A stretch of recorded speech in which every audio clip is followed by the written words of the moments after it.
আসসালামু আলাইকুম। প্রিয় দর্শক বন্ধুরা, সবাই কেমন আছেন? আশা করি সবাই ভালো আছেন।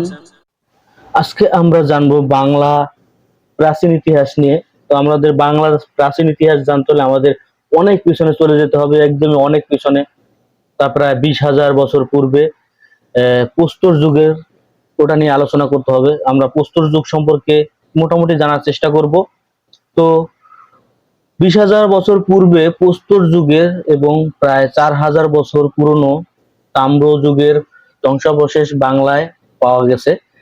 তো ইন্দ্র আর্যদের আসার পর অঙ্গ ভঙ্গ, এটা যদিও হিন্দুদের খুব ভালো জানার কথা, কারণ এটা তাদের সাথে একটু সম্পৃক্ততা, তো সবাই একটু গুরুত্বপূর্ণ সহকারে নেবেন, কারণ হয়তো অনেকে ভাবতে পারেন যে আসলে কি সত্য কিনা।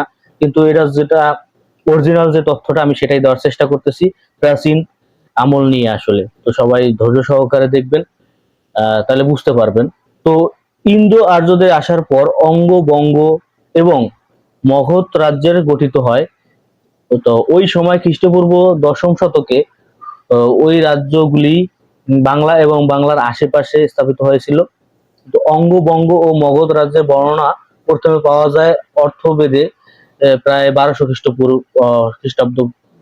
তো খ্রিস্টপূর্ব ষষ্ঠ শতক থেকে বাংলার অধিকাংশ অঞ্চলে শক্তিশালী রাজ্য মগধের অংশ ছিল। তো মগধ ছিল একটি প্রাচীন ভারতীয় আর্য রাজ্য। তো মগধের কথা হিন্দুদের রামায়ণ এবং মহাভারতে পাওয়া গেছে। তো বুদ্ধের সময় এটি ছিল ভারতের 4টি প্রধান রাজ্যের মধ্যে একটি। মগধের ক্ষমতা বাড়ে এবং বিম্বিসারের রাজত্বকাল 544 থেকে 491 খ্রিস্টাব্দ এবং তার ছেলে অজাতশত্রুর রাজত্বকালে 491 থেকে 460 খ্রিস্টাব্দ শাসনকালে বিহার এবং বাংলার অধিকাংশ স্থায়ী মগধের ভিতরে ছিল। তো আমরা এখন জানবো লগে আলেকজান্ডার দ্য গ্রেটও কিন্তু এদিকে চোখ দিয়েছিলেন। তো তিনি 326 খ্রিস্টাব্দে আলেকজান্ডার দ্য গ্রেট এর সেনাবাহিনী মগধের নন্দ সাম্রাজ্যের সীমানার দিকে অগ্রসর হয়। সেই সেনাবাহিনী ক্লান্ত ছিল এবং গঙ্গা নদীর কাছে বাংলার বিশাল বাহিনীর মুখোমুখি হতে ভয় পেয়ে যায়। ওই বাহিনী বিপাশা নদীর কাছে বিদ্রোহ ঘোষণা করেছিল এবং আরো পূর্ব দিকে যেতে তারা অস্বীকার জানাইছিল। আলেকজান্ডার তখন তার সহকারী কাইনাস এর সাথে দেখা করার পরে ঠিক করলো যে আর আমরা যাব না, ফিরে চলে যাব, আর ফিরে যাওয়াই ভালো। তারপর মৌর্য সাম্রাজ্য মগধে গড়ে উঠেছিল। মৌর্য সাম্রাজ্যের প্রতিষ্ঠাতা ছিলেন চন্দ্রগুপ্ত মৌর্য এবং ওই সাম্রাজ্য অশোকের রাজত্বকালে ভারতের অধিকাংশ বাংলাদেশ, পাকিস্তান ও আফগানিস্তান অব্দি বিস্তার লাভ করেছিল। পরবর্তীকালে শক্তিশালী গুপ্ত সাম্রাজ্য মগধের গড়ে উঠে, যা ভারতীয় উপমহাদেশে উত্তর অংশে বাংলাদেশ ও সম্ভবত পাকিস্তানের কিছু অংশে বিস্তার লাভ করেছিল।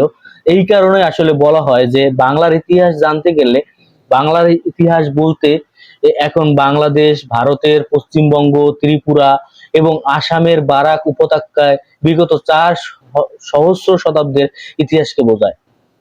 তো গঙ্গা ও ব্রহ্মপুত্র নদ এক অর্থে বাংলাকে ভারতের মূল ভূখণ্ড থেকে বিচ্ছিন্ন করে রেখেছিল, কিন্তু তা সত্ত্বেও ভারতের ইতিহাসে বাংলা এক গুরুত্বপূর্ণ ভূমিকা গ্রহণ করে। প্রাচীন রোমান ও গ্রিকদের কাছে এই অঞ্চল গঙ্গা রেডিয়াই নামে পরিচিত ছিল। 4 সহস্র শতাব্দ পূর্বে বাংলার সভ্যতায় ক্রমবিকাশ শুরু হয়। প্রাচীন গ্রিক ও রোমান ভাষায় এই অঞ্চলকে গঙ্গা রাইট নামে উল্লেখ করা হয়েছে। দক্ষিণ এশিয়া ইতিহাসে বাংলা সর্বদাই এটি গুরুত্বপূর্ণ ভূমিকা পালন করেছে। প্রাচীন বাংলা কয়েকটি জনপদে বিভক্ত ছিল এবং বেশ কিছু প্রাচীন নগরে বৈদিক যুগে পত্তন এখানে হয়েছিল বলে ধারণা করা হয়।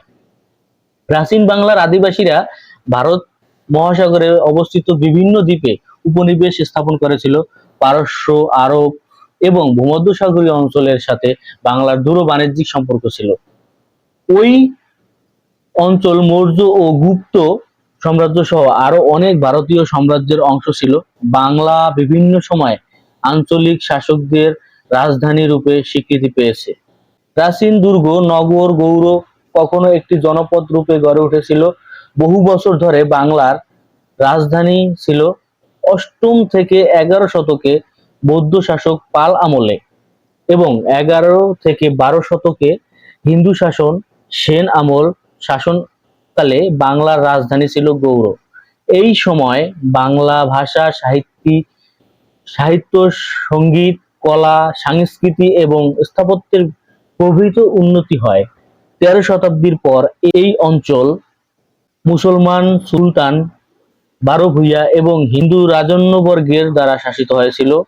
13 শতকের শেষে 17 শতকের শুরুতে ঈসা খাঁ নামের একজন মুসলিম রাজপুত্র বারভূঁইয়াদের নেতৃত্ব দেন। দিল্লি সালতানাত এবং শাহী বাংলার সুলতানদের সময় ইউরোপীয়রা বাংলাকে পৃথিবীর সবচেয়ে ধনী বাণিজ্যিক দেশ রূপে গণ্য করত। এরপর বাংলা মুঘলদের অধিকার চলে আসে। মুঘল আমলে বাংলা ছিল সবচেয়ে সমৃদ্ধশালী প্রদেশ এবং মুঘল আমলে সুবাহ বাংলা সমগ্র সাম্রাজ্যের শতকরা 50% জিডিপি এর যোগান দিত। বাংলা সমৃদ্ধগামী জাহাজ ও বস্ত্রশিল্পের জন্য বিখ্যাত ছিল। মুঘল সাম্রাজ্যের মোট দেশজ উৎপাদনের জিডিপির 12% উৎপন্ন হতো সুবাহ বাংলায়, যা সে সময় সমগ্র ইউরোপের মোট দেশজ উৎপাদনের চেয়ে অধিক ছিল। ক্রমে মুঘল শাসন দুর্বল হয়ে পড়ে। মারাঠা আক্রমণের পর বাংলায় প্রায় স্বাধীন নবাবদের শাসন প্রতিষ্ঠিত হয়। এরপর বাংলা ইস্ট ইন্ডিয়া কোম্পানির শাসনে চলে যায়। 18 শতকের দ্বিতীয় ভাগে ব্রিটিশরা সমগ্র বাংলার সম্পূর্ণ নিয়ন্ত্রণ গ্রহণ করে। 1757 সালে পলাশীর যুদ্ধ এবং 1764 সালে বক্সারের যুদ্ধের পর কোম্পানি বাংলায় পূর্ণ নিয়ন্ত্রণ প্রতিষ্ঠা করে। বাংলায় ব্রিটিশদের লুণ্ঠন ক্রিয়া তৎকালীন ব্রিটেনের শিল্প বিপ্লবে উল্লেখযোগ্য ভূমিকা পালন করেছিল। বাংলা থেকে নিয়ে যাওয়া পুঁজি ব্রিটেনের বিভিন্ন শিল্পে, বিশেষ করে বস্ত্র শিল্পে বিনিয়োগ করে ব্রিটিশরা প্রভূত সম্পদের অধিকারী হয়েছিল।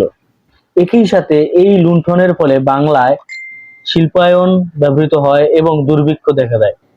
1947 সালে ভারত পাকিস্তানের স্বাধীনতার সময় বাংলাকে দুই ভাগে ভাগ করা হয়। বাংলার পশ্চিম অংশ ভারতের একটি রাজ্যে পরিণত হয়, পূর্ব অংশ যুক্ত হয় পাকিস্তানের সাথে। পরবর্তীতে 1971 সালে পাকিস্তান থেকে বিচ্ছিন্ন হয়ে বাংলাদেশ নামে স্বাধীন রাষ্ট্রের রূপে আত্মপ্রকাশ করে। এই ছিল আমাদের প্রাচীন বাংলার খুঁটিনাটি কিছু বিষয়। আসলে আমার অনেক ভুল ত্রুটি হয়ে যেতে পারে, এগুলো আপনারা ক্ষমা সুন্দর দৃষ্টিতে দেখবেন। হয়তো বা আমার এক্সপ্লেনেশনে অনেক উচ্চারণ ভুল হইতে পারে, কারণ অনেক উচ্চারণগুলো আসলে ভাষাগতভাবে অনেক কঠিন। আমি হয়তো অনেক কিছু মিস করতে পারি, তো কোনো কিছু যদি মিস করে থাকি সেগুলো আমাকে জানাবেন, আমি চেষ্টা করব পরবর্তী সেগুলো সমাধান দেওয়ার। আর আপনারা কোন বিষয়ে ভিডিও দেখতে চান বা কি বিষয়ে জানতে চান, এটা কমেন্টের মাধ্যমে জানাইলে আমার ভিডিও বানাইতে খুবই সুবিধা হয়। মনে করেন যে আমি এটা বলতে ভুলে গেছি বা আমি বলি নাই, যদি জানতে চান তাহলে অবশ্যই আমাকে কমেন্টের মাধ্যমে জানাবেন। আমি চেষ্টা করব আপনাদেরকে পুরোপুরি সম্পর্কে ধারণা দেওয়ার। তো দেখা হচ্ছে নেক্সট কোনো পরবর্তী ভিডিওতে। আজকে এ পর্যন্তই। সবাই ভালো থাকবেন, সুস্থ থাকবেন। দেখা হচ্ছে পরবর্তী ভিডিওতে। গুড বাই, টাটা, খোদা হাফেজ।